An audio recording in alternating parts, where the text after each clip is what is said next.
Hello, everybody. It's been a while. Probably the last live stream for the year 2023. Just going to do a microphone check here. Make sure I am going live in the necessary area. So I got to check YouTube. Going to check Facebook group and my Facebook page. So going to jump right into it in there in a second. So 1 second. Okay. Good on Facebook.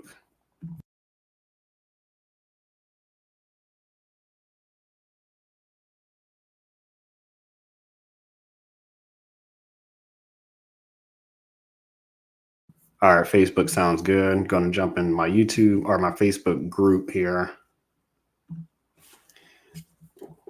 So yeah, going over the year in review, guys. Just going to share with you guys some of my insights that I found out just this year and my thoughts on 2024. So got some thoughts on 2024 and where we're going here.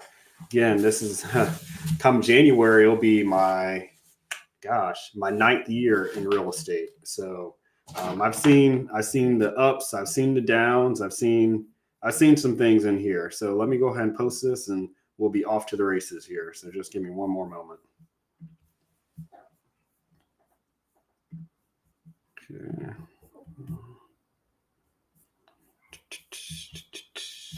Let's see here.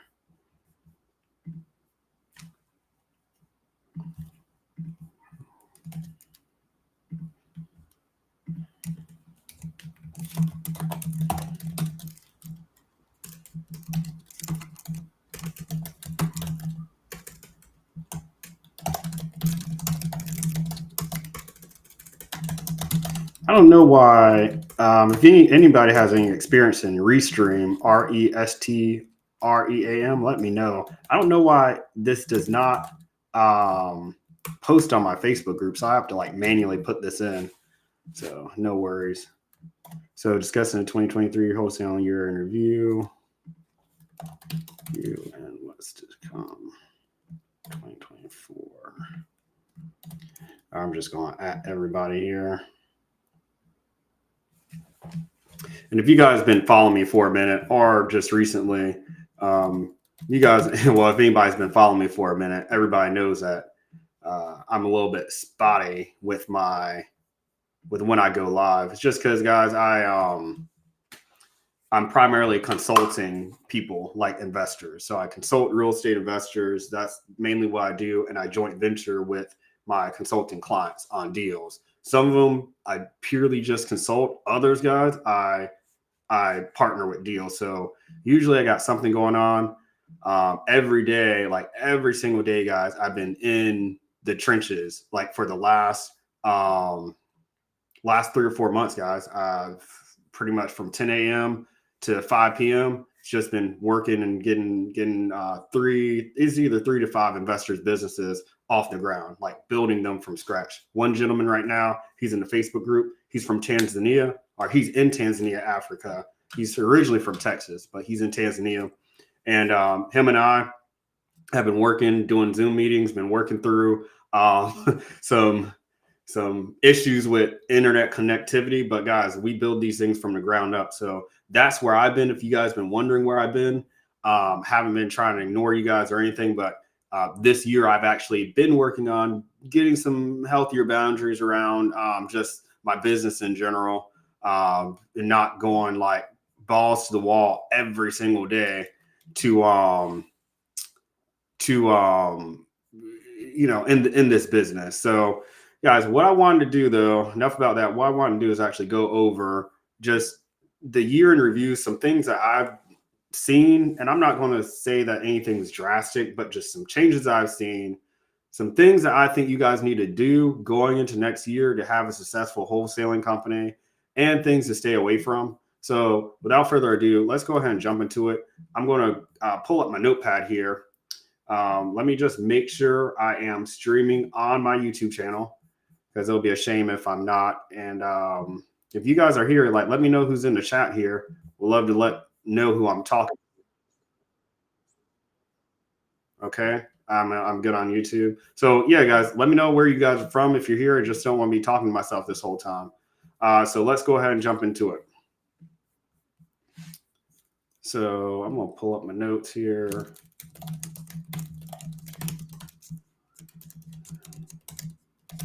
I have some notes that I'm going to be referencing on this call. And guys, you know I love talking about marketing, so we're gonna start off with that primarily. So guys, here's a big takeaway: your market matters. All right, I am not going to hold anything back on this call. I cannot sit here and tell you guys just ambiguous information. So I did marketing campaigns for clients this year. I've been doing this for like the last 4 or 5 years, where I would take on some clients and then I would just do their cold calling for them, text messaging. As a result, I have a lot of data and I can see which markets are performing well and which markets are not. Okay, guys, here's the thing. I have been using the same list pulling tool since 2017. I've been using the same skip tracing company, right? I use IDI data. It's not a big surprise. I use Investor Title Toolbox to pull my list. And I use the same like cold calling script. The only thing that I changed from, I would say like last year to this year, was switching from Filipinos to Nicaraguans. Okay. So instead of using Filipino cold callers, guys, and I hope you guys aren't using Filipino cold callers, I'm using Nicaraguans now, and they are crushing it. Okay. Okay. So Remy, what's going on? Remy is in the building. He is in, I'm going to post this here.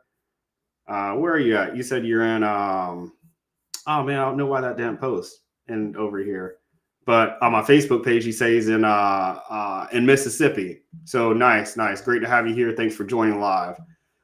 But guys, to get back to what I was saying is that I have basically kept a lot of these variables the same. A lot of people want to change if they have an issue with their campaigns, they want to like change everything at once. I know it may be tough. I know it may hurt a little bit, but you need to see things play out for at least 2 weeks before you start making changes, really 30 days.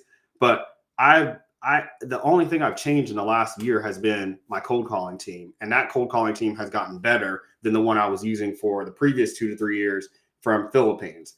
So one of the big changes I've seen is that I'm no longer pulling owner occupants. Okay, so I no longer need to pull 10,000 record lists. I'm not recommending this anymore. Okay. And so you can get away with getting at least one deal under contract by pulling a 5,000 record absentee list where the median sale prices are lower than 250K for the entire MSA. Okay. And I would say,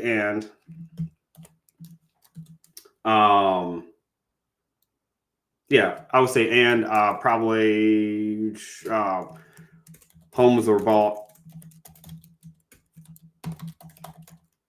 for less than $100,000. Okay, that's like the biggest thing I've done this year that have impacted my marketing campaigns, allowed me to spend less money to get a maximum return on my investment. Guys, the whole goal here is to keep your marketing expenses low, right? You don't want to be paying. And when I say marketing expenses, I would say your overall operation expenses, but really marketing accounts for like 70 to 80% of my entire budget in my business. So we want to keep those right around, guys, I don't want to spend any more than $5,000 per market if I'm in one to get at least 2 to 3 deals a month. And I'm able to do that. And I'm averaging around a $15,000 assignment fee on all my deals. Okay. Guys, the market matters. We want to be in markets where the median sale prices aren't crazy. as I was doing a lot of analyzation this year, I realized some of my marketing campaigns I was doing. Yes. Nate was saying if I can share the contact regarding the cold callers. Yes, I will. I'll send you a message right after this. Okay. $900 is what she charges, and she for one cold caller, and she generates me anywhere from 30 to 45 leads a month, and they are highly qualified. I don't have to worry about dealing with dialers, guys. I don't have to worry about dealing with any troubleshooting, all that, even hiring and managing the people. She has them all on an annual contract. So it's not like she's going out and hiring people and training them and then like getting them spun up and they're practicing on your campaign. Guys, she's amazing. Her name's Eliath. So I'll gladly send her over. Just make sure if you go to her, let her know that I'm recommending you to her, because she's only really working with me right now because I'm basically giving her consistent income. A lot of people work with her for a month and then they'll stop. So with me, I have like 7 campaigns going with her right now. So yeah, absolutely, Nate. So glad that you joined, my friend. I'll make a note. I might drop that on this call too. So I'll make a note here.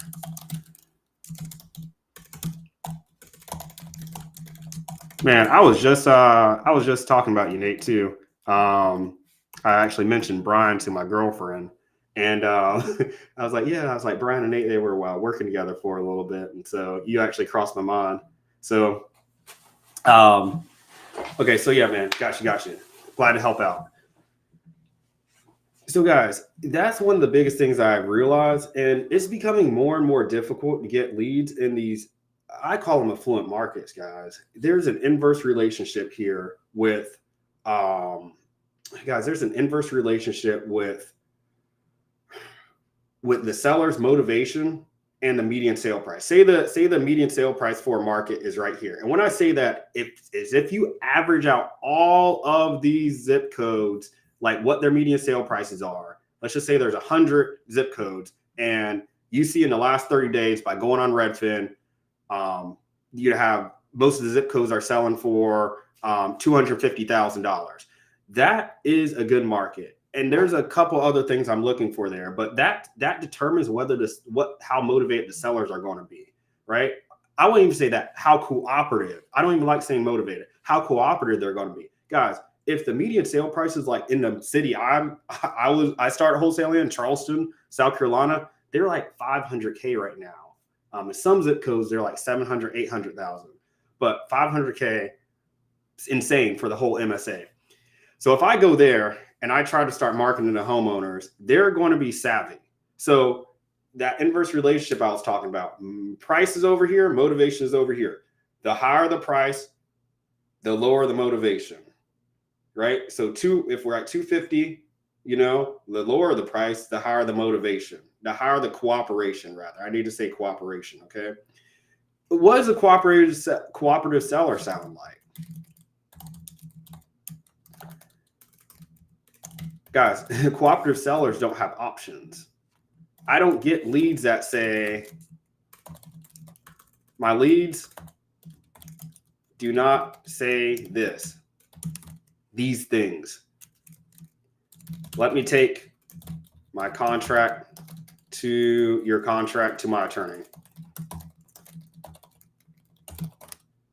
Okay. Or let me talk this over with my realtor. Okay. Guys, I found that these people that are in 400, 500K median sale price zip codes are very difficult to work with. Guys, there's 54. I guess this will be another insight. There's 54 MSAs, market metropolitan statistical areas, that have over 1 million in population. Okay. So that gives me enough data to target for at least 3 to 6 months.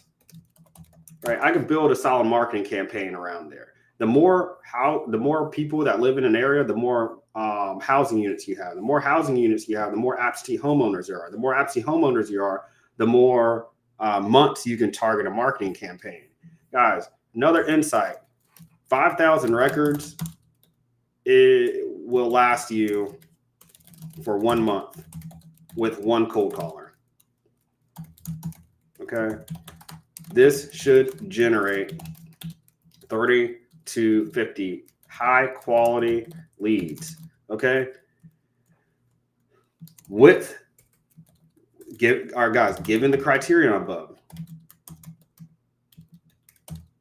Okay, guys, given the criterion above. So I'm not saying you can do this method and it'll work in Boston, Massachusetts, New Jersey. Guys, we have to get really good at virtual wholesaling. Okay, the key components you need to virtually wholesale are this to virtual wholesale. Excuse my grammar here. Guys, we need what? We need boots on the ground. Shout out to Brandon Armstrong in Cleveland. This gentleman not only went out to 2 duplexes I have under contract multiple times because the seller, we were having difficulty with getting in the property just because the seller and tenant's times didn't match up. He went there like 3 times before he was able to get in. Also, this gentleman filed a memorandum of option for us. So guys, having somebody you can trust,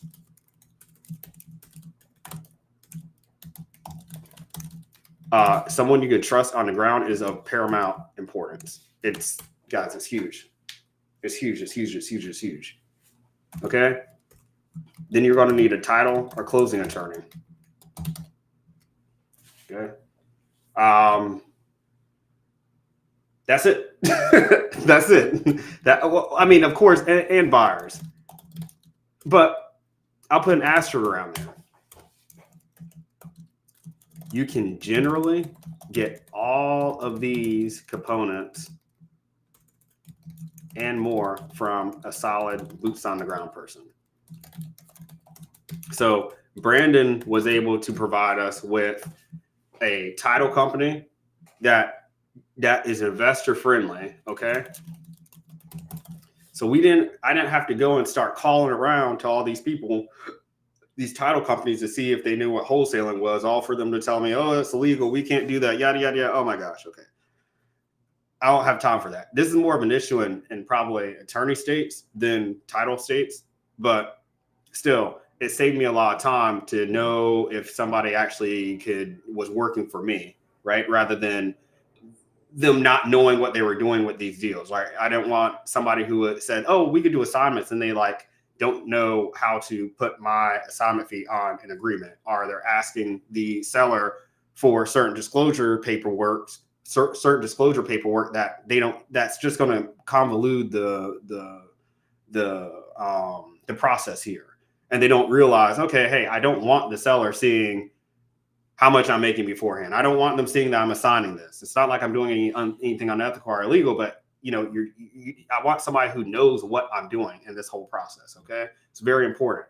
The boots on the ground person can also provide you with buyers. Right now, Brandon was able to provide us with a buyer in Cleveland to go to the properties. However, there were a little bit too much repair work needed in those 2 duplexes. However, we're going to be working with him on other deals, but he did provide us with an investor friendly title company. Awesome. And this person right here, the boots on the ground person takes pictures for you. Take pictures, and they can act as a buffer between the buyer and seller if you're sending your buyers out to these properties. Okay. This is very important, because guys, what if I'm all the way in North Carolina.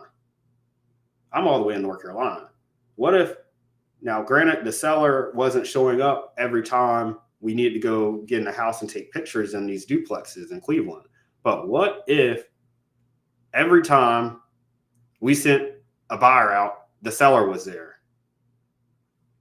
I mean, don't you think if I send 3 buyers out there, one of them they're going to try to talk to that seller?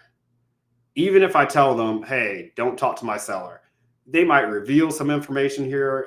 They might be a novice buyer. They might say something unintentionally and say, oh, well, I'm buying this from you for 50,000. I think this is a good deal. When the seller has a contract between me and him and I for 35,000. What if the buyer slips up and tells the seller that? Then it comes back to me, and the seller's like, wait a second, I thought you're making 20,000 on top of this.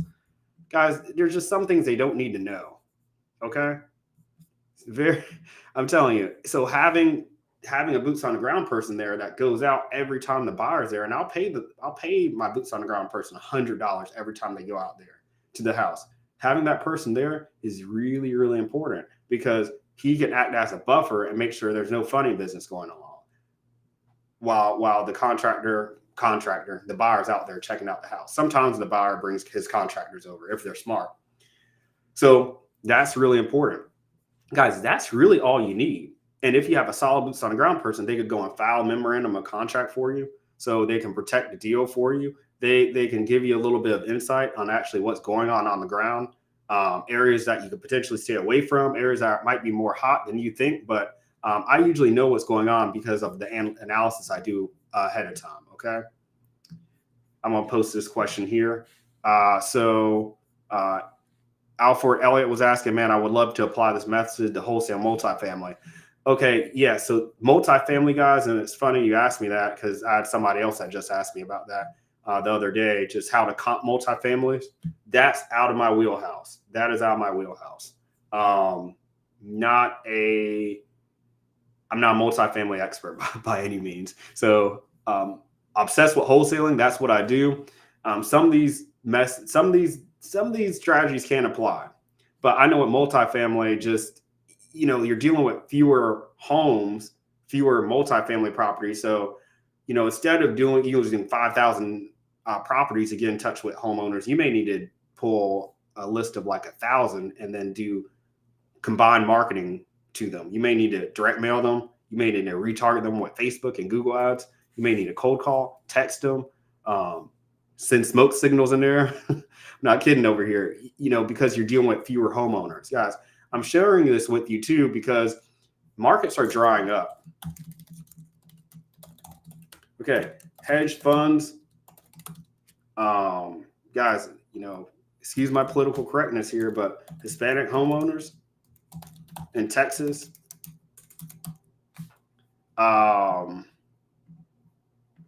and more Burr investors are buying homes and not letting them go.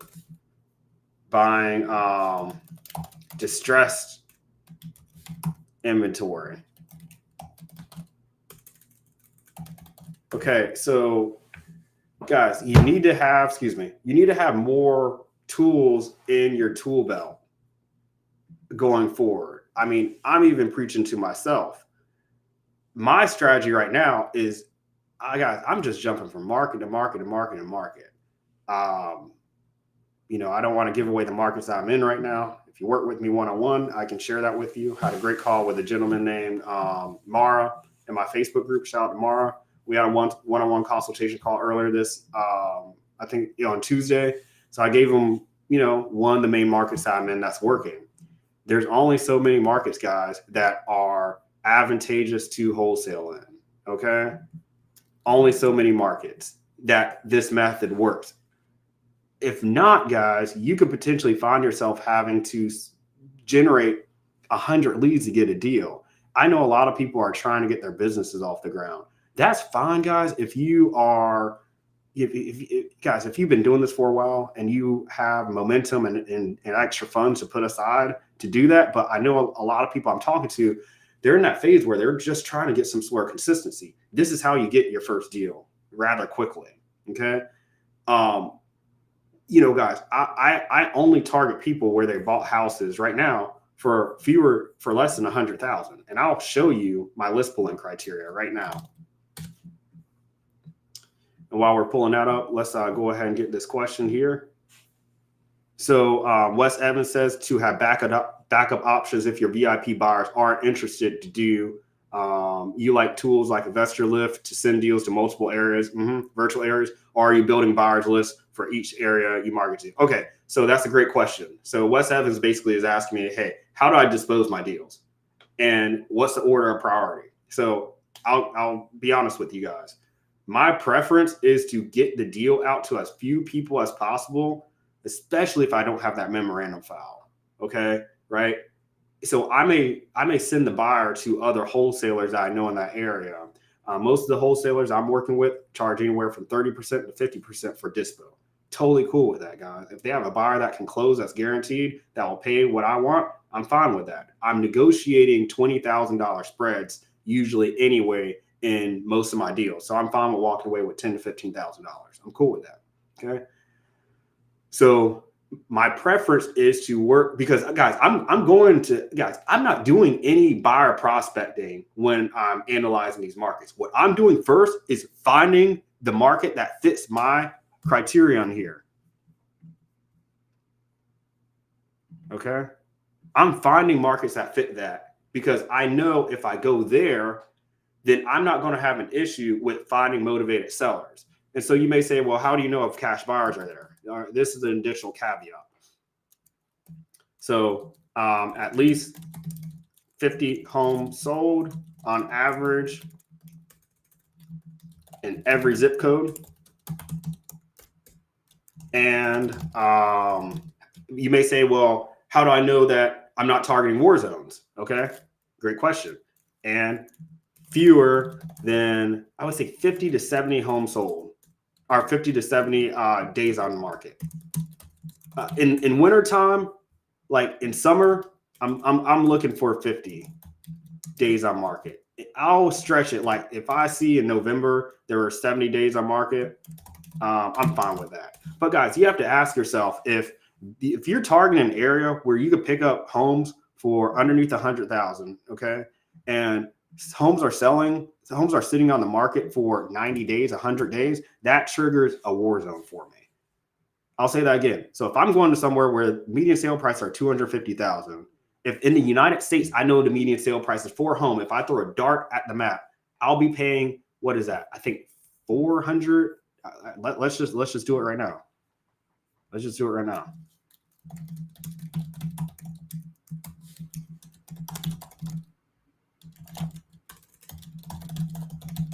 All right. Okay, so I'm going to share my screen with you here. So I said, hey, what's the median sale price for a home in the United States? Guys, one that's already standing, not new construction, is $410,000. So if I'm targeting zip codes where ubiquitously in the whole MSA, homes, if I throw a dart at any zip code in that MSA, let's just say it's Tampa, Florida, and the median sale prices on average are $250,000. And I know in the United States, they're $410,000. And those homes are sitting on the market for 100 days. That tells me that that's not a desirable area for investors or retail buyers. Run. So this is how you eliminate war zones. And this is how you know if you're going to a good area. If I see that there's at least 50 homes sold on average, what does that tell me? Guys, that tells me that I'm going to a market where there are where there's at least 50 homes in each zip code, right? If you see 70 or 100 on average, that's really good because that tells me that people are moving there. If the days on market are below 50, it means it's taking fewer than 2 months for things to sell. So that tells me that I have an equal mix of cash buyers and retail buyers. You can't tell me that there's going to be all 50 zip codes in one, or all 50 homes in one zip code sold to all cash buyers. That will concern me. But if you have 50, you probably have 25, maybe 30 that sold to retail buyers, and then another 20 or so that sold to cash buyers. That's reasonable. That lets me know that's a healthy market because my cash buyers have homeowners to flip their houses to. If I start seeing 20 homes sold or 10 homes sold on average for the whole MSA, I'll be like, okay, wait, what's going on here? Why are there only that few of homes being sold in that area, especially if the median sale prices are below 200,000? So I can glean a lot of information from doing analysis ahead of time. So to circle this back around, to the question at hand here is to do I have, what's my order of priority? First, I want to go where I know homeowners will sell and they'll be cooperative.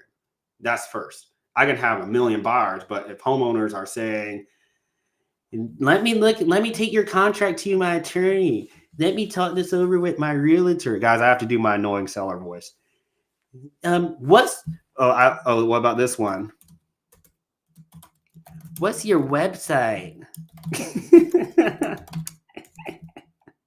Guys, all valid questions and comments, but if somebody's asking this and I hear this from every single seller, I know I'm in an affluent market. Guys, I don't like convincing a seller to sell. You're not going to be able to convince them. And if they start asking these questions on the first day of your campaign, you need to really ask, okay, why am I in this market? Like, what's going on here? Did I target the wrong zip codes? Okay.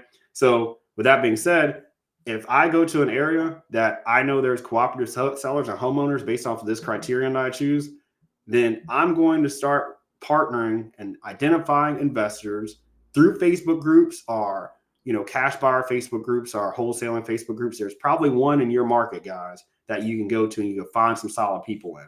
Luckily, I have a good network that I built up over the last 9 years of people that really, they rock with me. So in every market that I'm going to, I usually have somebody I can tap into and say, hey, can we JV the first couple of deals together? And then at that point, after we JV our first deal or so, they're cool with me just working directly with their buyer. So I pay them 50-50 one time. I work with their buyer. That buyer introduced me to other buyers. I'm off to the races. So most of these areas I'm going in cold. Okay. So what I'm going to do is do that first. That's my preference.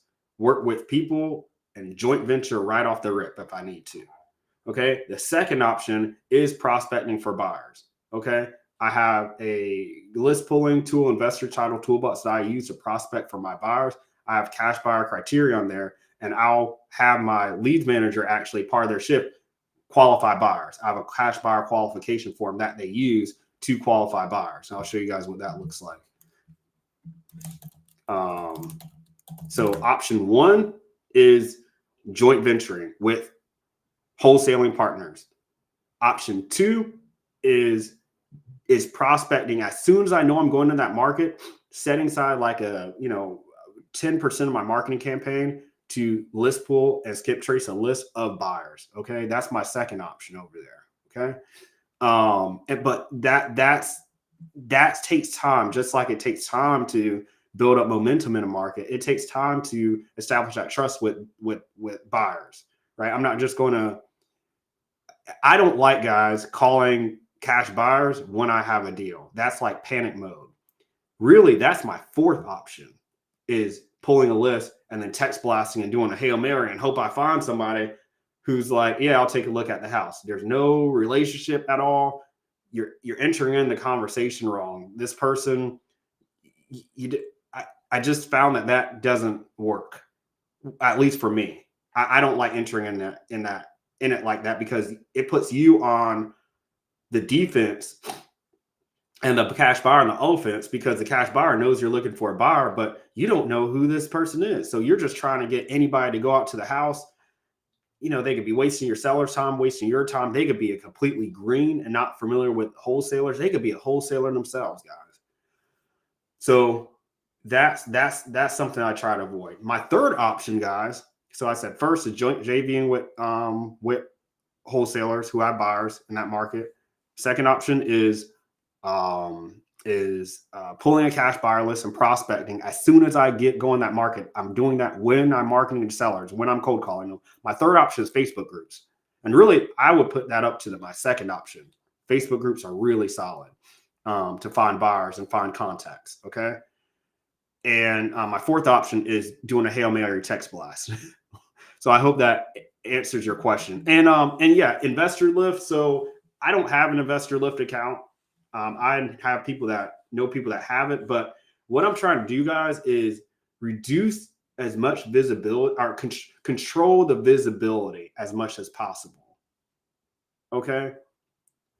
Some people may say, well, don't you want everybody to see it? Well, man, I don't put my deal on Zillow. I don't want the seller to see it. I don't put my deals on Craigslist because I don't want the seller to see. I don't post it to my Facebook page. I'll put it in Facebook groups if needed. Okay. But you want to be mindful of that. Did that answer your question, Wes? Hope that answered your question. Just let me know. And I'll go ahead and show you guys what I'm doing as far as pulling my list in Investor Title Toolbox, my cash buyers list, since I already have this open. So let me actually open up my saved searches here and make sure I'm still streaming well. Okay, still streaming. Good to go. Good to go.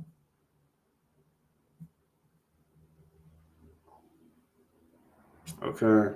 All right. Good to go. So let's see here.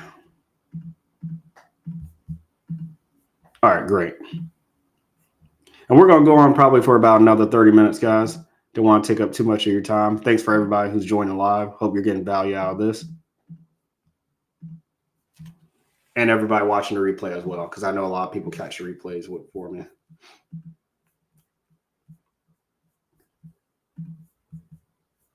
Okay, so okay, great. Wes said very thorough. I don't know why that's not populating up over here. Chat overlay. Okay, so I'm going to go ahead and show you guys just the criteria that I use, and you guys can replicate this in PropStream. Guys, for some reason though, I found that there are a lot of dark spots as far as black spots in the data in PropStream. Okay, don't know what's going on with that. And guys, same thing with batch leads, using batch dialer. Data's at I already said PropStream list source. List source, actually, some states you're not even able to pull data in. Okay, so I've been using this tool since 2017. Yeah, 2017. I've had access to 3 accounts. In this account alone, I think I have, I'm actually going to see, because I think I pulled, let's see here. Let's see. Okay, I think I pulled close to 2 million records. I know I'm like one of the, if not the top user, the second top user in this account, or in this, with this company. So, guys, I have 1,228 logins.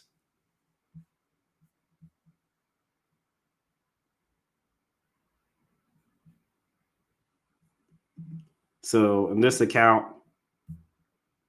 oh no, guys, this is even more.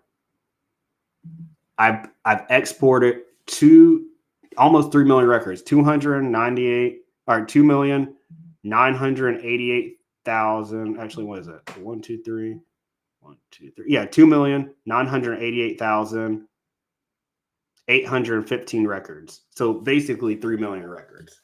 So I'm a pro at this. I love this tool right here. This is my tool.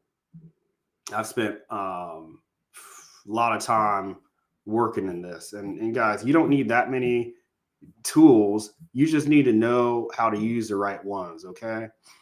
So I'm going to go back here. I have a saved search, and the saved search is, one second here. So cash buyer, the cash buyer list. So this is what it looks like, guys. I target homeowners, or investors, and regular homeowners. I don't just target companies. And I'm looking for people that had a full sale in the last 12 months, loan to value ratio less than or equal to 1. So meaning, and so it's the opposite. This is basically your equity filter. And that's another thing too, guys. There's no equity filter in this tool. Equity is a investor wholesaling cash buyer made term. The actual correct term from title companies and from banks is loan to value ratio. Okay. So even that, whenever I go in like a PropStream or a list source and I see equity there, I'm like, how are they basing that? That's not, you can't extract an equity filter from a loan company. Like, they're not going to have that. That's estimated. They're going to have loan to value ratio. So it's the opposite. So if this is less than or equal to 1, it'll be greater than or equal to 99% equity. Okay. So that's a little bit tricky. That took me a minute to wrap my head around.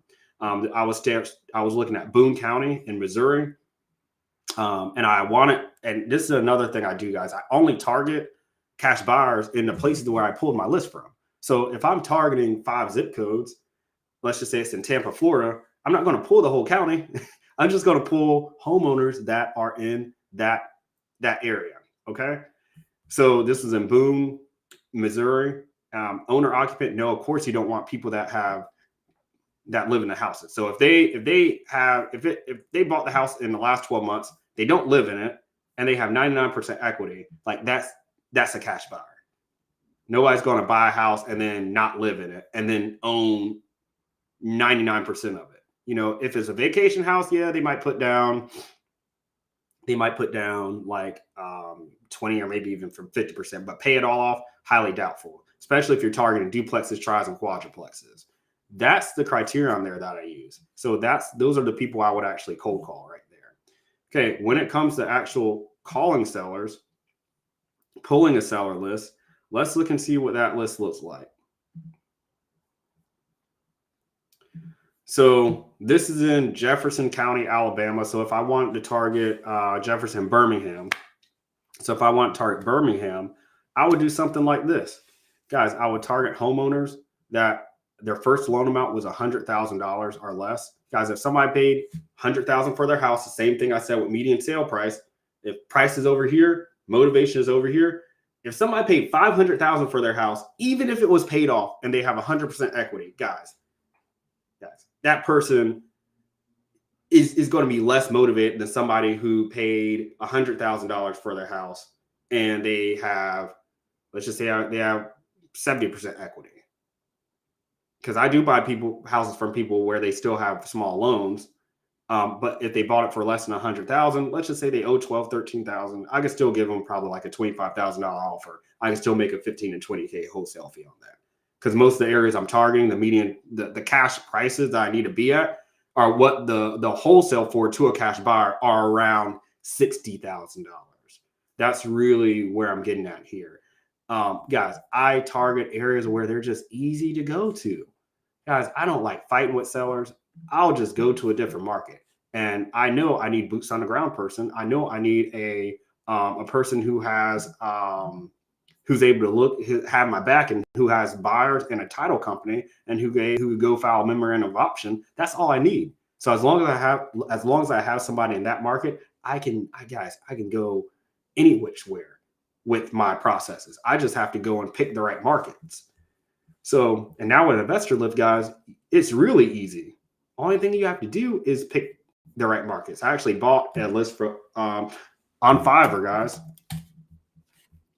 It was an Investor Lift list from a guy. Let's see where my orders were.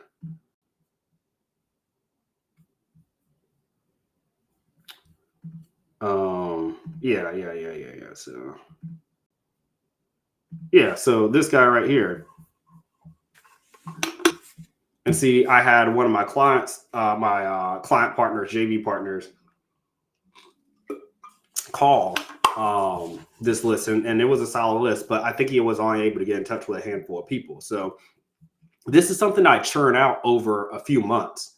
You know, the phone numbers were solid. You know, it was a solid list, but this is something where, you know, you're prospecting cash buyers just like you would prospect homeowners. Now with cash buyers, what I like doing is actually sending them direct mail. I've gotten insane responses and a lot of great homeowner or cash buyers by direct mailing them. So that's something I definitely would consider, guys, if you're looking at doing this yourself. All right, guys. Let me make sure I'm still streaming on my YouTube channel, and let me just make sure my sound's good on all my channels right now. Are you guys finding this helpful? Let me know. I'm going to overlay the chat right here. Let me know if you guys are finding this helpful and if there's any areas you want me to cover. Then I'm going to start getting into the insights as far as what I think the direction of 2024 is going to go into. Okay, so just make sure I'm still streaming here.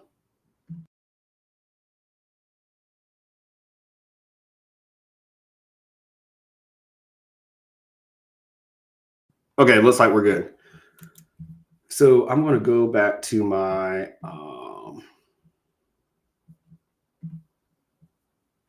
notes here. And so just to recap so far, guys. So here are the key takeaways that I would say. Your market matters. Okay. Wholesaling does not work at an economical rate. Okay. Meaning like it doesn't make sense in every single market right now, guys. In Texas, like in Houston, I had a lot of trouble when I did a campaign for a client there earlier this year. And that's another thing too, guys. Some of my campaigns went really good and other ones didn't. And the only difference was the market. I was using the same cold caller, the same cold calling company, same cold calling team, rather, the same list pulling tool I just showed you guys, pulled during their 3 million records in Investor Title Toolbox. Same method, the same list criteria. I'm using batch dialer, okay, the same dialer, and I'm trying to think. IDI data. I'm using the same data source for my phone numbers. The only change that I made this year, which might cause my campaigns performing well and some not, is the market. That's it. That's it. That's it, guys. I probably was in 15 markets this year. The ones in the Midwest performed the best. I'll go ahead and start talking about that.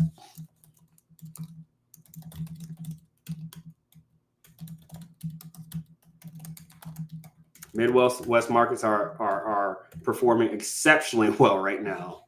Exceptionally well.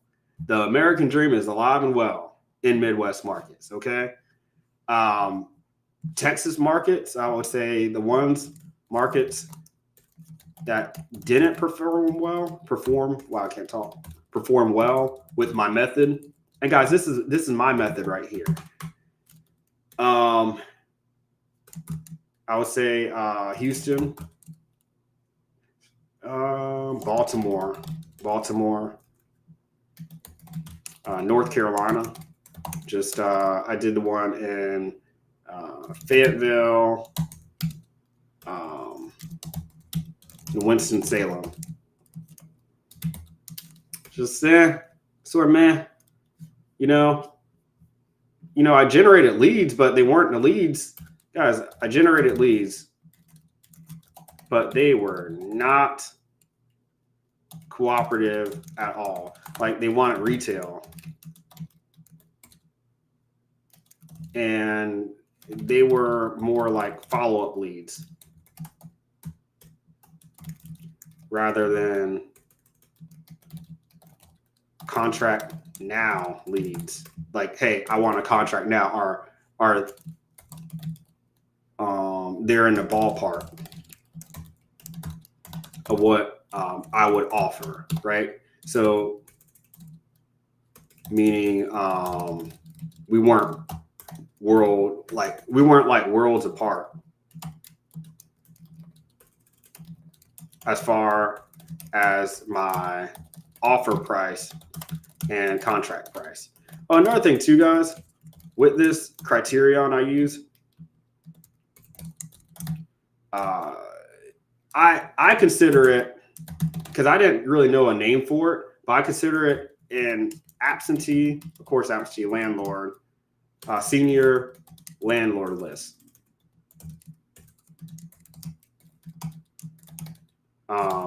Multiple properties to sell. So I get probably one out of every 5 to 7 leads I do this criteria with, and I'll paste it here. Just paste it.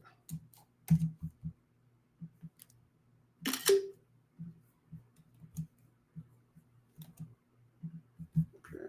So So with this right here, I get about 1 to 5 to 1 to 7 leads that I generate.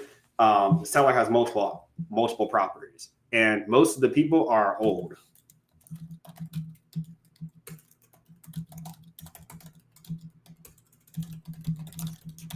And are very old. I'm gonna throw an SAT word out to you guys. I get a lot of octogenarians. Anybody know what that word means? If so, you get a gold star. But yeah, I get a lot of octogenarians on that list. So a lot of people over 70, but a lot of people in 80 years old. So that's why I like this list. And they're just cooperative. They're not like saying, oh, well, oh, guys, another thing too, with the list pulling tool I use,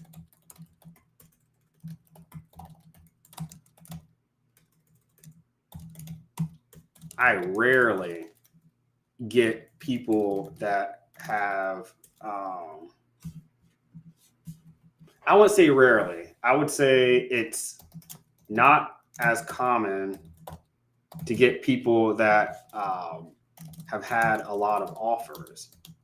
So I don't need to move super fast with my offers and contracting these sellers. I can vet them a little bit more.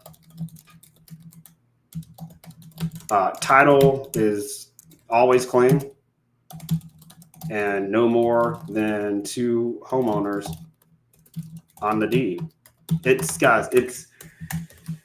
I work a little bit differently than most. A lot of people will say, oh, go find the buyers first. And then, they'll say, hey, go find the buyers first. And then once you find the buyers, then start your marketing. Guys, I don't know. I'm not down with that. I think the way that it needs to go, hey, Kevin, what's going on? Kevin is actually a client of mine, guys. My Build to Scale program. We've been working every single day for the past month and a half just on his campaign. Took a little while to get the right leads manager in place, but once we did, we're rolling, guys. So actually, the reason why I'm able to talk to you guys today is because I took today and tomorrow off with my team to get my 2024 goals right. So also wanting to just touch base with you guys because I didn't want you guys to think I disappeared on you guys. But yeah, guys, always my VIP clients come first. Got to make sure they're right.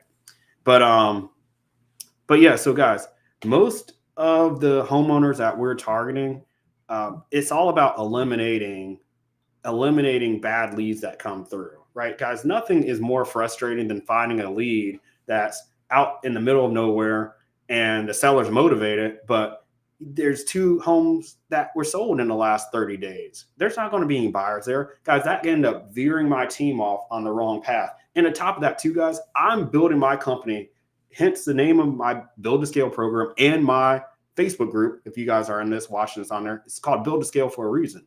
Guys, I look at building my companies as if I want to hire somebody to do every single job. Now, there's going to be certain parts in the business where I'm sitting in acquisitions, dispo, usually, or at least overseeing acquisitions, but usually dispo, I'm going to be having a hand in unless I'm working with a JV partner there. So I don't like making things overly complicated on my team. So if I'm targeting pre-foreclosures, if I'm targeting homeowners that are in probates, guys, are inherited properties with more than 5 or 6 people on the deed, guys, and there's a lot of different scenarios, judgments, code violations, guys.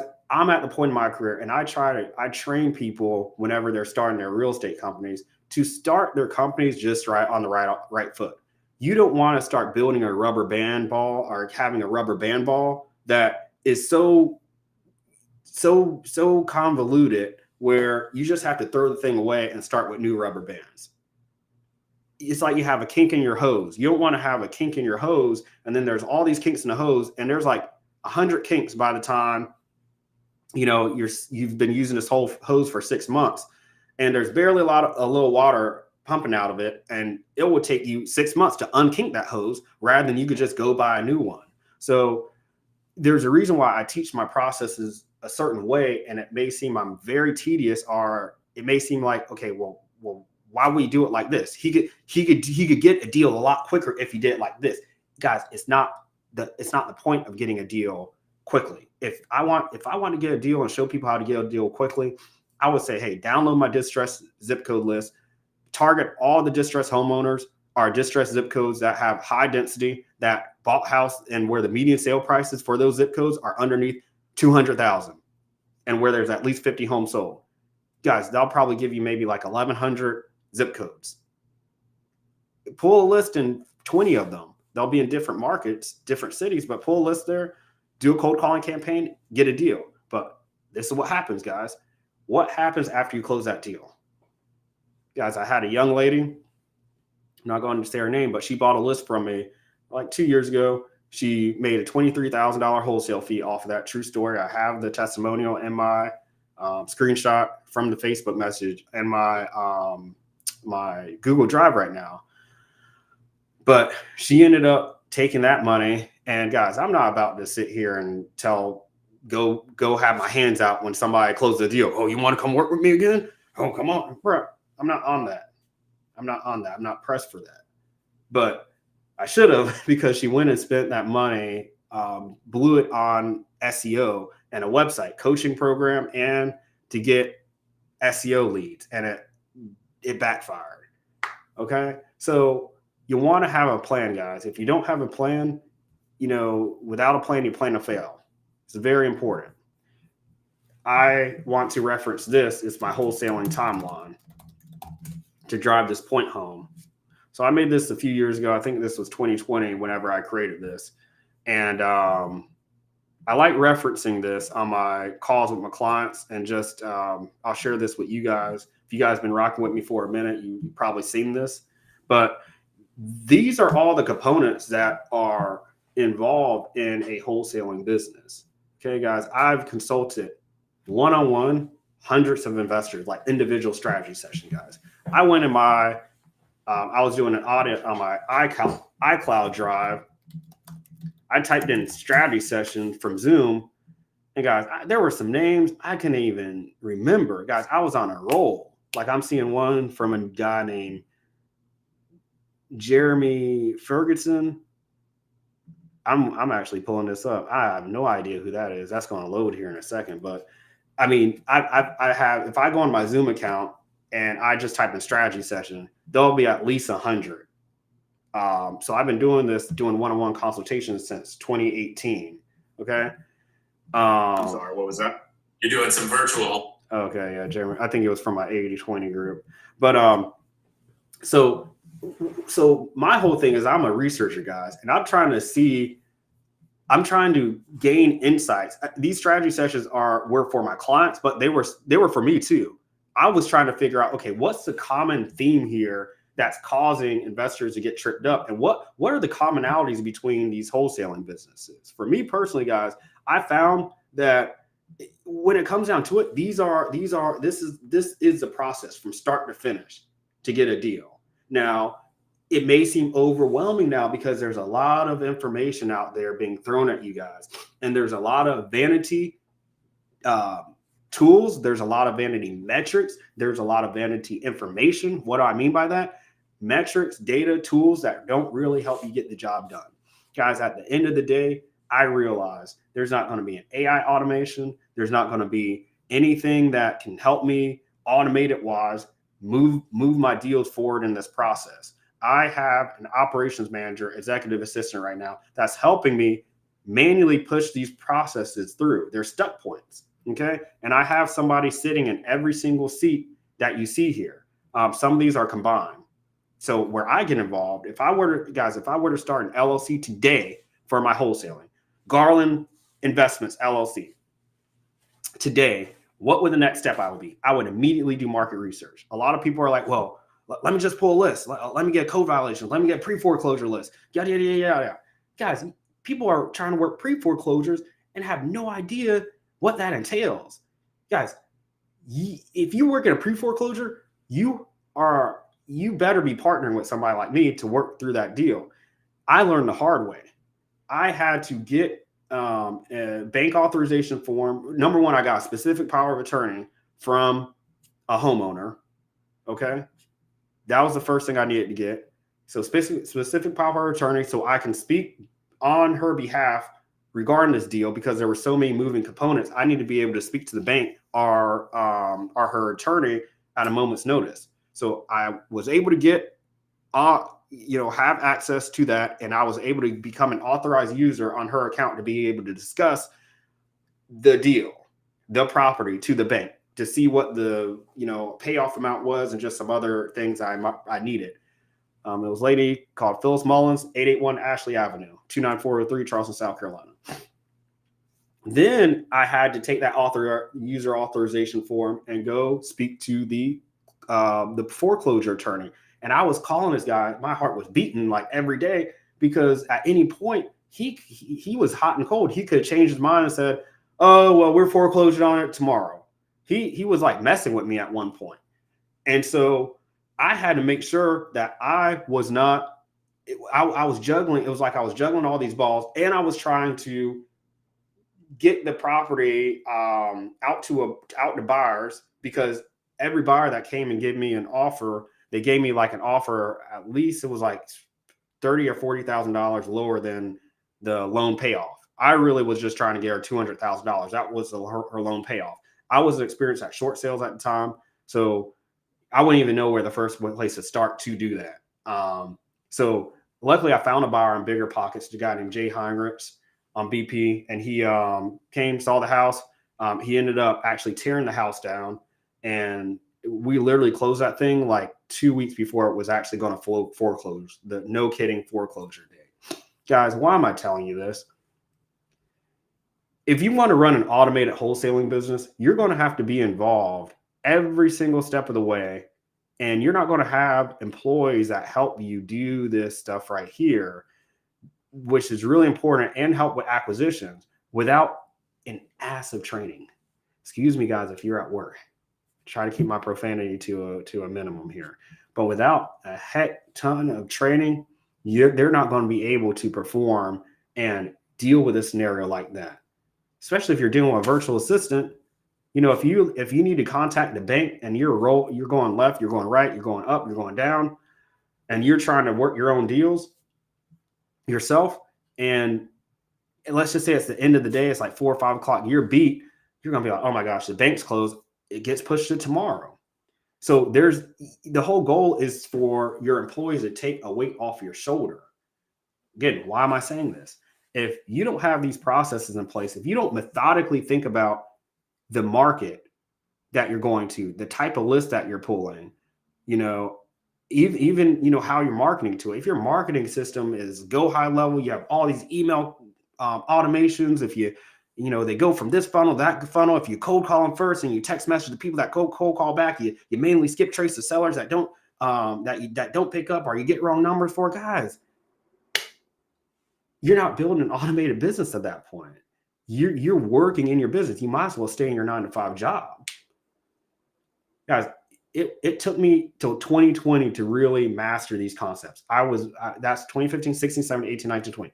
5 years of working in my business before I started mastering these concepts. Guys, I have hired hundreds of virtual assistants before I really was able to create this. And that's when I created my Motivated Seller Marketing Academy. It was in November of 2020. That's when I realized, they're after consulting, really having hundreds of consulting calls. That's when I really realized, okay, if I were to distill this down to just, a few components, what does that look like? Guys, if I were to start if I want to open up a Chinese restaurant or a hotel or a burger place, let's just say I went to Utah and I loved Mike's Burgers that he has over there. Mike's doesn't have any plan on opening up his burger shop or expanding his franchise to Charlotte, North Carolina. I might just pay Mike $30,000, $40,000 for literally his sauce. Hey, can I keep you on as a consultant for a year? pay you 40 grand, maybe cut you in a percentage for the next year of profits while you help me while I just replicate your systems. Guys, that's the same thing I want to do with wholesaling. It's teaching people how to create a wholesaling company as if it were a franchise. And I think it's more important now this year to make sure that your processes are tight. So when you go into next year, guys, in 2024, you're not guessing, because the margin of error is going to be very, very slim. A lot of people, when I started, you can get lucky and just stumble upon a deal. It didn't matter what market you were in. You have to be very methodical with the market you're going in now, because you can even throw $10,000 at marketing campaigns. And if you're targeting people where the median sale prices are like 500,000, 600,000, you better know how to wholesale. You better have some private funding to be able to close on these properties to wholesale, or potentially flip them yourself. You better know how to do novations. You better know how to get a specific power of attorney to list this on the MLS. You better know how to do subject to and creative financing, because just going into one of these markets that's higher price, above 500, 600K, without doing your market research, you could end up just staying there and being stubborn. A lot of investors are stubborn. I know I am too. You end up being in these places, guys, and not seeing any results. And it dampens your pocket, your spirits for one. Well, your pockets for one. It empties your pockets, dampens your spirits. And guys, the days of gambling are over. Oh, well, maybe I'll just pull this code violations. Oh, I got lucky. I got this code violations list. Let me roll the dice. Guys, those days are coming to an end. We have got to be methodical. Okay, guys, there's markets that I'm not even suggesting I won't even put a marketing campaign to do. I've had clients that have asked me, potential clients, hey, CC, can you do a campaign? I think one guy asked me in like the Rhode Island area. Guys, I had to turn. He wanted to pay me like $7 grand for it. I said, dude, I looked at the data. I said, no, I'm not about to have egg on my face. That's one of the biggest changes that I made this year. Okay. Is that market selection. All right, guys, I'm going to be wrapping up here in a little bit. If you guys have any questions, feel free to drop them before I wrap up here.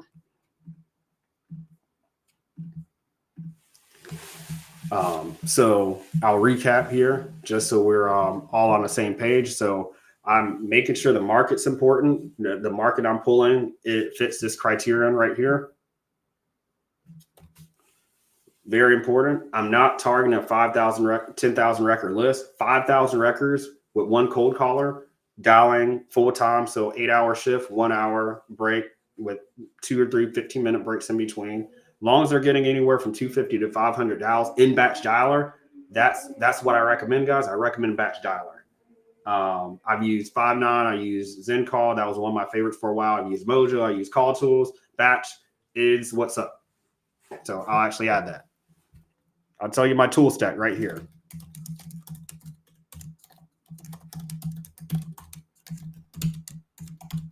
Batch for my triple line dialer. Skip tracing, IDI data. I have a contract with them, annual contract with them.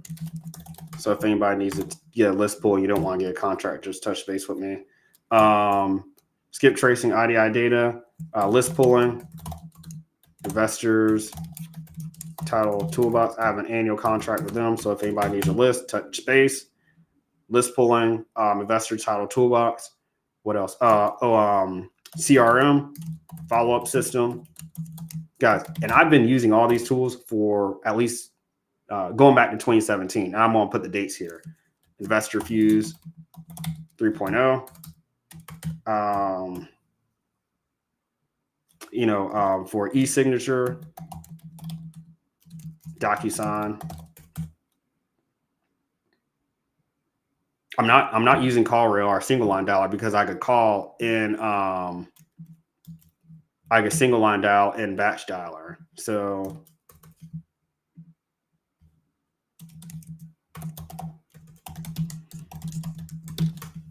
that's for cold calling. So I'll put the year. Start using in 2012. 2022. So last year,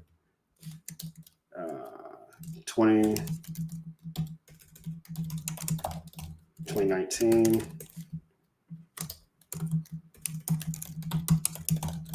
17,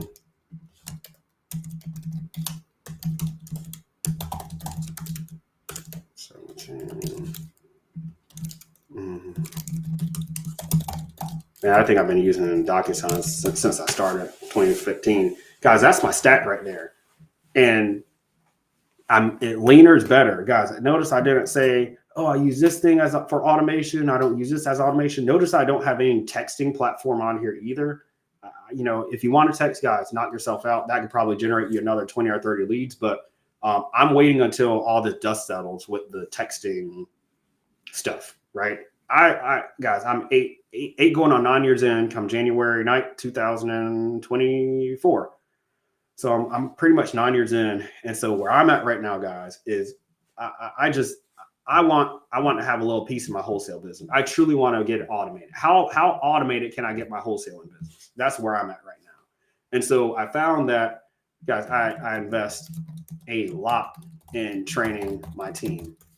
Pretty much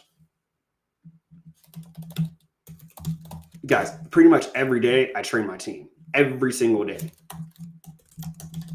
Outside of, a few days here and there to take breaks or whatnot. But basically I'm training my team every single day. And I encourage you guys to as well. And I think this is where a lot of investors get tripped up on.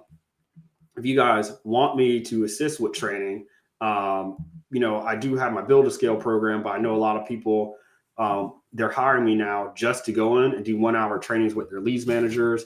Guys, auditing people's leads managers and cold callers, whether or not they're good for the position. One thing that I'm doing right now is I've mastered hiring. So, oh man, let's open this up.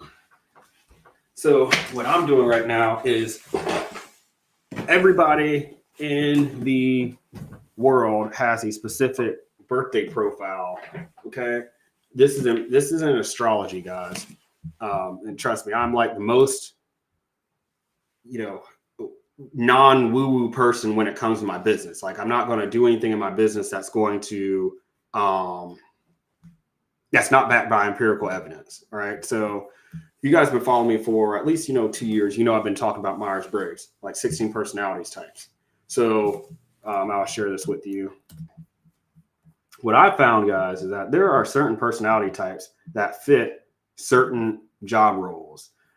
Guys, if you've heard introversion, extroversion, this is basically just a more in-depth way of viewing that. It goes back 100 years plus with Carl Jung. He was the founder of the 12 temperaments, or 12 like archetypes. And then Myers and Isabella Briggs, I think during World War I, actually developed 16. And then, so we're going on about 100 years of this data being empirically verified. And I've given this test to hundreds of people, and I've analyzed basically all the major personality typing systems. And this is all going to come together. It's important to know this for hiring. So I've analyzed Clifton Strengths Finders. I like that one. Enneagram, I didn't find value in that. Human design, I like, but you need your birthday for that. Your birth time. Not a lot of people have that. And I don't really trust birth times either. You have the big five, right? You have, what's the other one? I'm blanking right now. Not big five. Oh, DISC, right? So I went in a deep dive this year to analyze all of these like strengths systems, personality type system. I found that really when it comes down to it, the ones with the most longevity is and empirical evidence is MBTI. That's over 100 years. And there's a gentleman named Gary Goldschneider. Guys, he basically started at a very early age. Once he observed his mom and dad had the same birthday, he was like, I was like, they're very similar as far as their characteristics. And he ended up, by the time of his death, analyzing over 20,000 people. So you're going to think 20,000 divided by 365, take away that leap year. That's roughly 54 people per birthday profile that I analyze and start finding commonalities with them. Now, I think you need to look at both. I think you look at your birthday profile to get an over idea of your strengths and weaknesses as far as intangibles, and your general tendencies, whether unconscious or not, and your motivations. Your Myers-Briggs, you get the tools that you use to accomplish the job. Okay, like what are my tools? So if I know, for me, I like one of my natural tendencies is starting projects. Like I just like starting projects, not maintaining them, starting them. And that's part of my birthday profile. And I'm like a serial entrepreneur. Well, Myers-Briggs would tell me, and that's based off my birthday profile. Myers-Briggs would tell me how do I accomplish that job? Okay, why am I saying this, guys? Because guys, there's certain people that fit certain roles, and they have certain roles in your company, and other people don't. I'm just going to be honest about that. I think it's past the time we stop dancing around the room and say everybody is this is my annoying person voice. Everybody has strengths and gifts and a special snowflake. Everybody can see the power within. Bullshnikes. Guys, you don't send an introvert to do an extrovert's job. I don't want an INFP, an introverted, intuitive, feeler, thinker, cold calling for me. I don't want an INTP, guys. An INTP, that's like me. You don't want me cold calling. Guys, this is somebody who's like an Albert Einstein type person. I'm not saying I am, but we share the same personality type. Okay, we have the same cognitive functions. You know, I'm not going to send an ENTJ to cold call. This is a leader. This is a commander. You know, you hire somebody in this job, you know, they might be a Filipino, X, Y, Z, yada, yada, yada. But you don't, you know, they might be desperate to work for you. But if you hire somebody with this personality type, and yeah, if you're only looking at their resume and they're like, oh, they have a whole bunch of cold calling experience, guys, you may hire somebody who's completely wrong for the job. Okay. And then also too, working on compatibility, he used empirically backed evidence to find every birthday combination, what's the best fit for like a July 31st person with, let's just say, a May 5th person. Like what's the best role for us? You know, is it love? And you can see right here. Is the best fit for somebody born on this day? Is it a love relationship? Is it a work relationship? Okay. This is how I make accurate hiring assessments. Guys, the reason why I do things a certain way, and we're going to wrap up here in a second, is because of this. Is I have made horrible hires before. And I knew I had to start getting this down to a science because there was one evening I was at a friend's house. It was like 3:00 in the morning, and we were partying, and it was actually on a random Wednesday. I actually happened to have my phone on. I was about to head home, and we were sitting there. I was on their couch, and I started to see 3,000. Like it was like whatever 3,000 PHP was. It was Filipino dollars. I started to see $500 was sent to Joy. I forgot the lady's last name. 500. I could not stop it. PayPal was closed. My account was getting drained. It turns out there was an executive assistant that I hired, and I had to let her go. It wasn't a horrible falling out, but she still actually had access to my PayPal account. She changed my phone number, and she went and she started sending herself money 2 weeks after I fired her. And you may say, Cece, why didn't you remove her? Guys, I had like 30 employees that were working with me. I was moving so quickly, I just had to get rid of her. But she was sending money to herself in the middle of the night. So in my account, and PayPal didn't want to initially send me that money back. It took me like she sent close to $3,000 to herself before I was able to stop the bleeding. It was ridiculous. Guys, you need to know who you're dealing with here. You need to know who you're dealing with.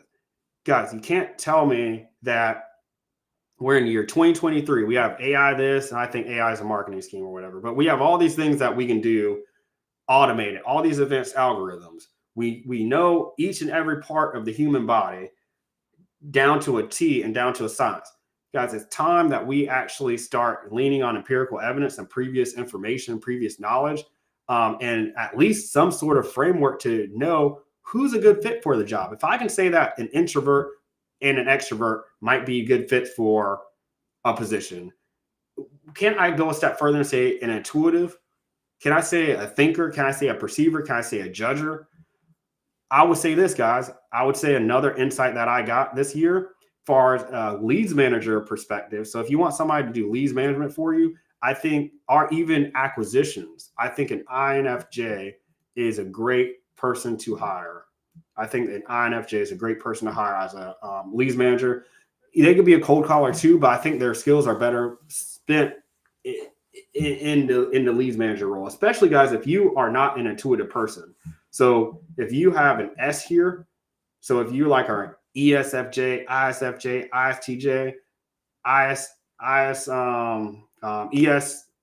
ESTJ, there's like 8 of them.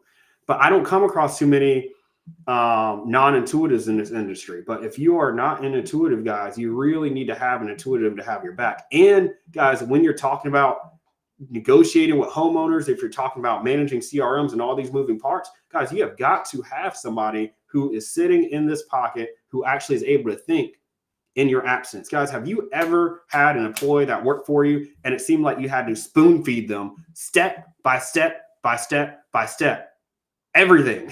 And it seems like no matter how many times you gave them training, it didn't seem like they got it. Guys, either somebody gets it or they don't. I hire slow and fire fast. Guys, I fire very quickly. Kevin could tell you that. Guys, I don't take out if somebody's not getting what I'm teaching them and I'm asking them questions and I'm trying to get them to comprehend and they're just like, yeah, I get it. I understand. I'm trying to ask them questions to dig a little bit deeper into what I'm saying. Or, let's just say we had training one day. I told them to take notes and we recapped the training the first call the next day and they're not getting it. Guys, I'm taking mental notes. I'll give them a week and you're out. I need people to be able to start performing, guys, almost immediately when they come into my company. And as a result, guys, some people just inherently have a gift at doing certain things.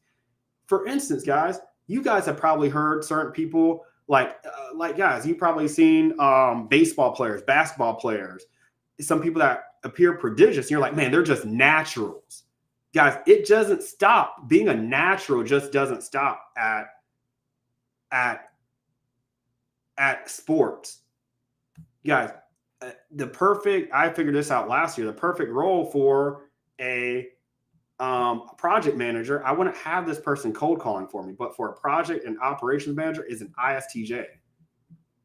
I placed about 12 of these people in my clients' companies last year, and every single one, except for one, actually, all of them except for one panned out. But there was an issue with compatibility in that other company. She was out for herself. But most of these people, guys, you tell them, hey, I need you to take notes for me on this call. Hey, I want you to listen in on this call with my paralegal and gave me notes. Guys, I don't have to sit there and create a process for taking notes on a call. If you have to do that and literally tell somebody, this is how you turn on your computer, this is how you open up Google documents, they're not the right fit. This person right here has the intelligence that's needed to do that job. Now, here's the thing. As investors, guys, we sometimes get in a situation where we say, oh, well, this person's really good at this job, so I'm just going to give them all this extra stuff. No.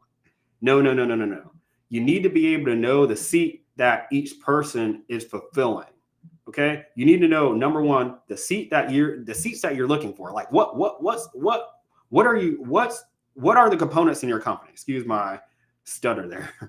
But what are the components in your company? Okay. Go back to the wholesaling timeline. If you don't know these components, you don't know the seats. If you're like, oh, I just need an administrative specialist.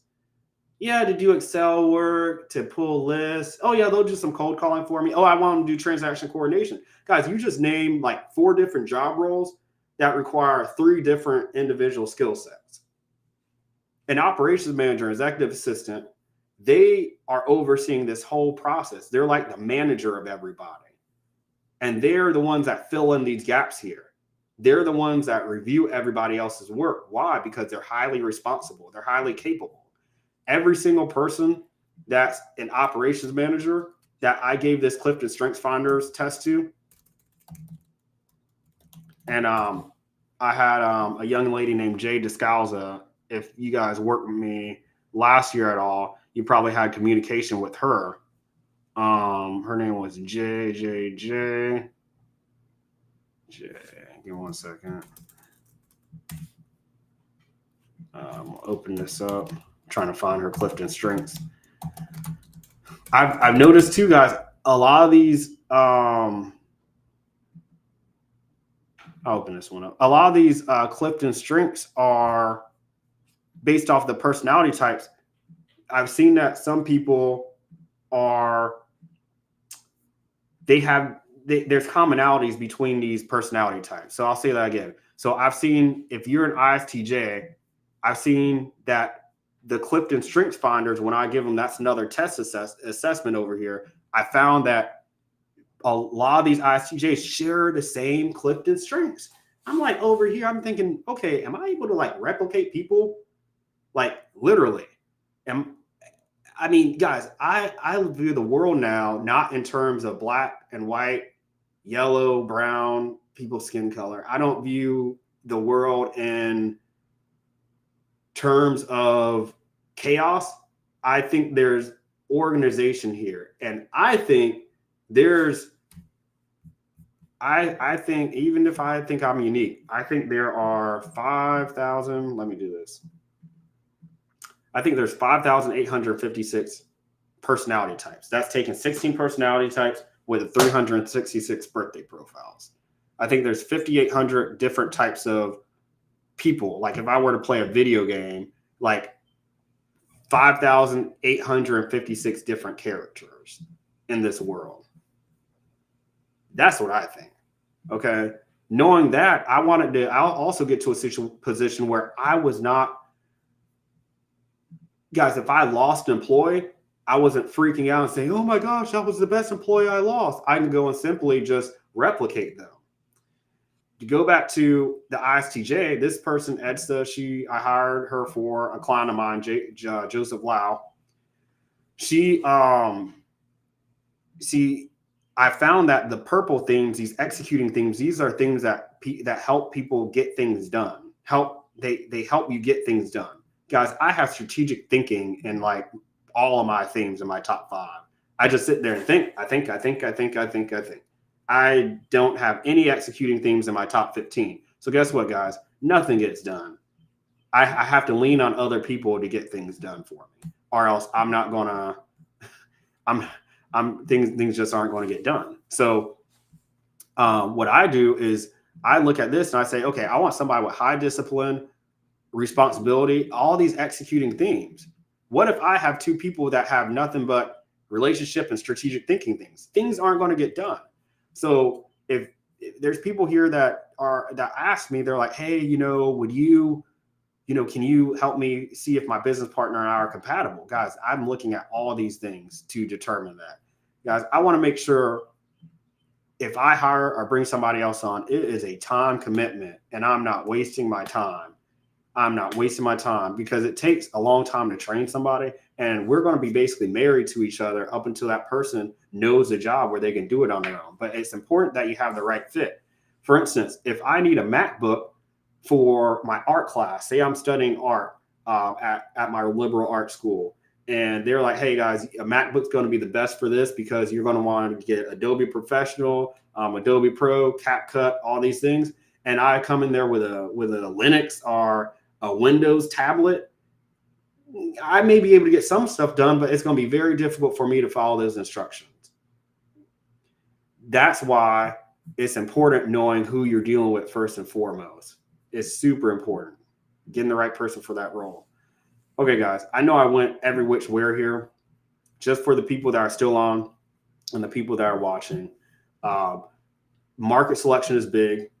Knowing how to hire, having processes to teach those people, focusing on training, knowing that getting a deal in 2024 is not going to revolve around getting lucky. It's going to be revolve around getting into the right market unless you want to waste your money, guys, unless you just have it like that.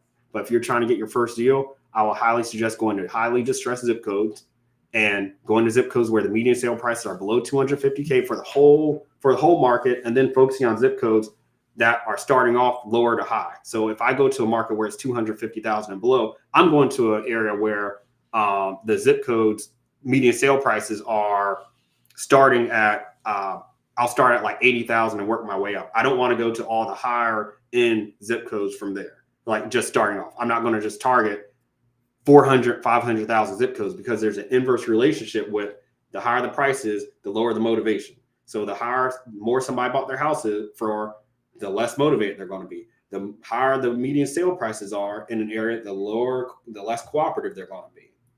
I target people that bought houses for less than $100,000.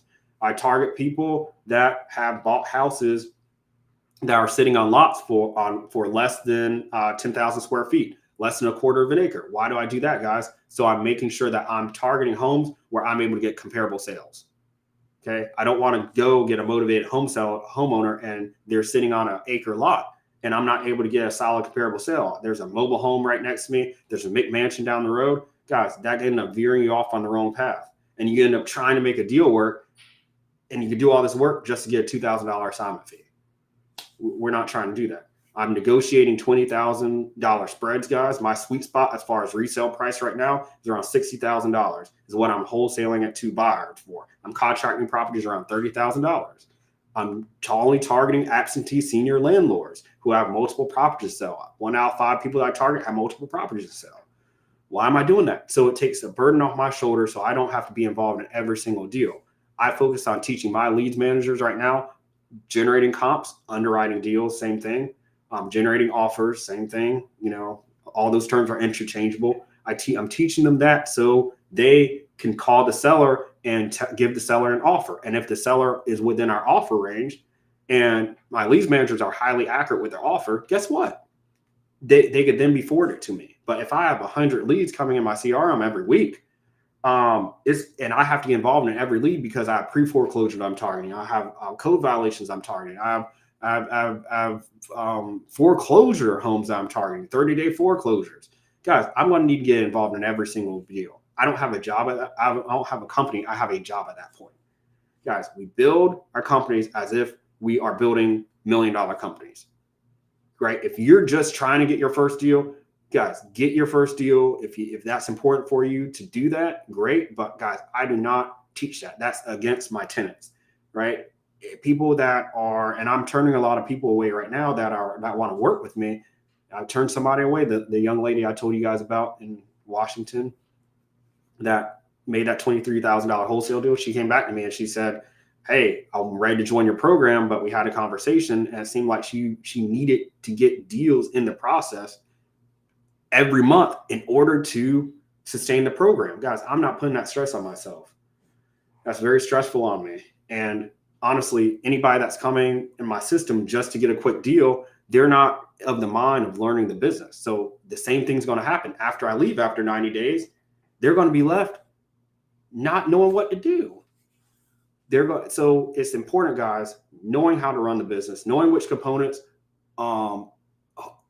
consist of a wholesaling company, right? And then executing and putting the right people in place through analyzing their 16 personality type. Do not hire an introvert for an extrovert job. Don't hire an introvert to do cold calling. Anybody that has an I in front of their as their first letter, we're not hiring them to cold call for us, right? I'm not going to hire an ISTJ to cold call for us. I'm not doing that. I'm not going to hire an INTP to do cold calling for me. That's my personality type. I wouldn't hire myself. I'm not going to hire an INFP to do cold calling for me. I will hire an INFJ to do cold calling. I'm not going to hire an ISFJ to do cold calling for me, right? There's certain people in this world, guys, that have certain skill sets. I'm going to hire an ESFJ, an ESTJ, an ENFJ, an ENFP, right? ENFJs are really good at cold calling. ENTP, ENTJ, potentially, to do that job, okay? knowing which roles you need to hire for, guys, and then focusing on training every single day up until your team understands exactly what you are, what you need them to do. And so up until, let me rephrase that, focusing on training every day until they can sail the ship themselves, until your employees can work in that role that you hire them for every day, or in your absence, and they can do their follow-ups. They can underwrite deals by themselves. If they're doing transaction coordination, they can do transaction coordination themselves. You need to be training them every day. If not, you're just prolonging the time it will take for them to be able to understand the job. If you're like, oh, we'll do training once a week, it may take them a year to train them. And by that time, they might be so discouraged, they just leave. Guys, intense training every day. Focus on lean tools. Do not focus on tools, focus on people. That's what's going to be important, guys. Guess what? Everybody's trying to automate and outsource everything now. Why do I have a leg up over my competition? Why am I not concerned about other investors going in the markets that I'm in? I'm not sharing them publicly, but why am I not really concerned about that? Because they're shooting off text messages. I'm giving cold calls. They're doing email automated sequences. I'm doing follow-up calls, right? They're doing text message marketing. I'm doing manual cold calls. Okay. They're using PropStream. I'm using Investor Title Toolbox. Look at your company like a pie and understand